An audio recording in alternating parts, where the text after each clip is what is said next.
Welcome to Zero Trust, What You're Saying, your monthly roundup of zero trust and adjacent security news, curated just for you. We break down the biggest headlines, share our expert takes, and cut through the noise so you get what matters most. All the news links are waiting for you in the show notes, so grab your coffee, tune out the buzzwords, and let's get into the real story, right here on the Zero Trust Journey podcast. Hello everyone, welcome to our monthly Zero Trust Journey news segment. In this segment, we'll give you a quick and rapid, all the curated news we have gathered for you from the last month, which is July 2025. So with me today, I have my co-host Tirna. Tirna, why don't you give a quick introduction to our audience since this is the first time they'll hear from you. Absolutely. Thank you. Tiernan O'Malley. I'm currently with Framework Security. We're a risk and compliance consultancy. I've spent my past years kind of on the sales, marketing, operations side of cybersecurity. And yeah, happy to be here. I'm looking forward to our conversations. So let's do our speedy news read. So on July 29th, CISA.gov, they published Cybersecurity and Infrastructure Security Agency, that's CISA.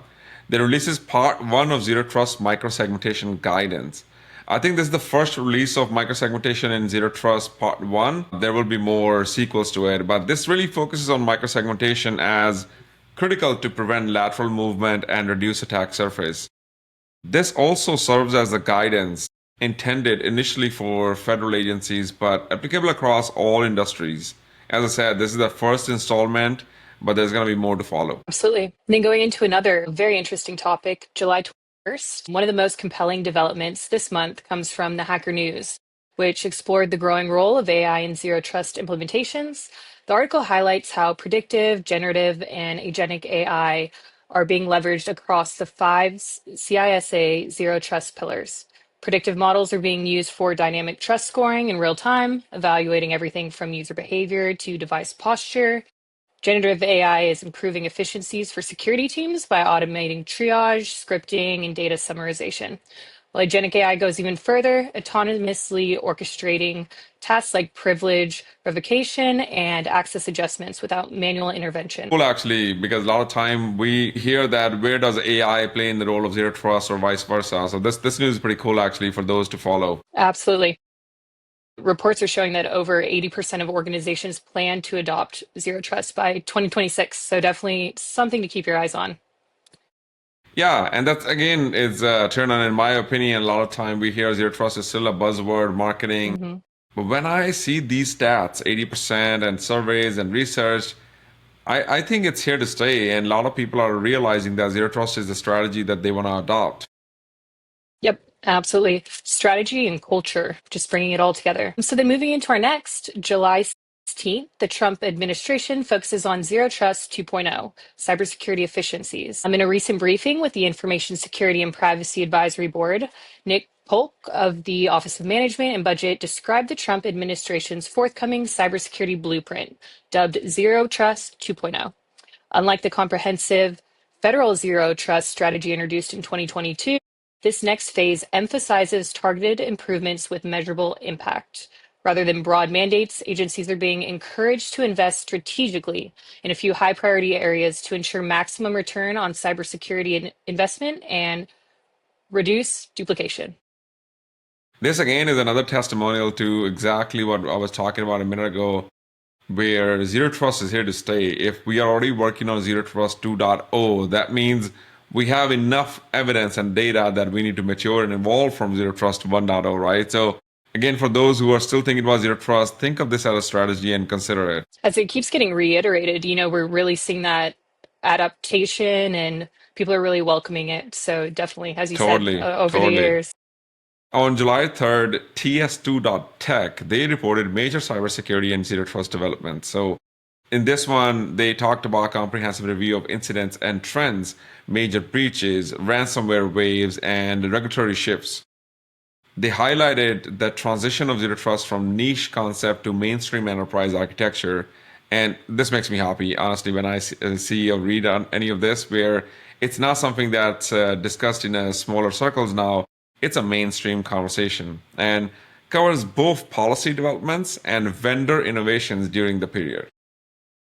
And you're talking about how it's really broadening with it being culture, with it being strategy, and just being picked up generally. So, another great example that I'd like to bring up is Rhode Island. The state of Rhode Island, it's just really encouraging because they're not just only implementing zero trust, but they're embedding it at the cultural level. And I think that's the piece we're always talking about in security. It's not just technology, it's people and process. So, watching them build out that center of excellence in Rhode Island is really inspiring to see.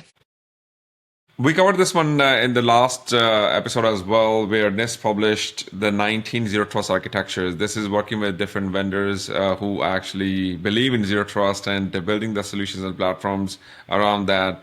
This is not just a lab demonstration. This is really working on actually giving you the demonstration of how zero trust architectures are created with different technologies. Again, we covered that last time as well. This is again covered during the July news, so wanted to bring it up again and surface it for you.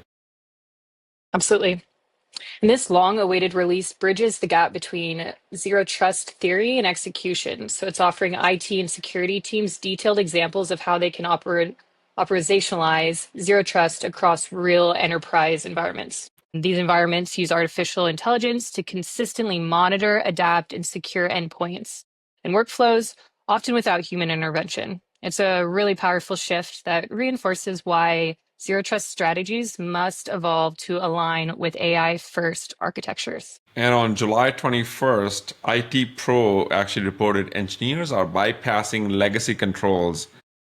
Scale Commission survey in late July found 83% of IT and engineering professionals bypass security controls to get work done. I think I'm one of those 83%, by the way, with only 29% using identity-based access. Again, the solutions like the legacy VPNs and siloed tool stacks create inefficiencies, highlighting the need for modern ZTNA and identity-first architectures.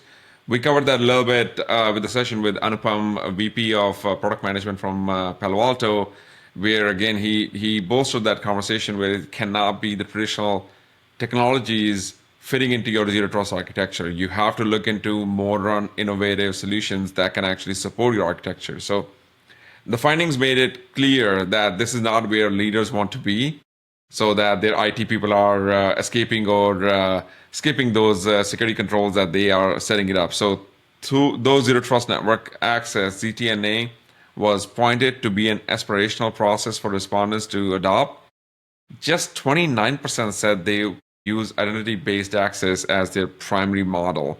I think that's a bit concerning in my book, but at the same time, if the top-down approach is that here is the username password or here is the username password and an MFA, I think that talks about the company maturity and zero trust architecture. At the end of the day, it's not something you can achieve it overnight. Gradually and continuously, you keep working on it. Yep, absolutely.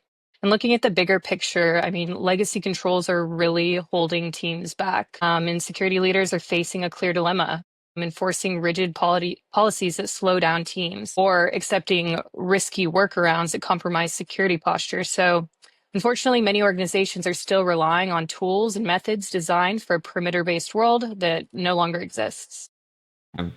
Well, thank you, Turner. That wraps up our July edition of the Zero Trust News Rundown. Thank you for listening. We do this every month, straightforward updates, expert analysis, no marketing fluff. If you found it useful, share it with a colleague, and we'll catch you next month with more updates from the front lines of Zero Trust journey. Thanks for listening. Thanks, Victor. Thank you all. That's a wrap on this Zero Trust journey. Now it's your turn. Step into the spotlight, share your story, and be part of the journey. Subscribe to Zero Trust Journey on LinkedIn for the latest news, events, and giveaways. Until next time.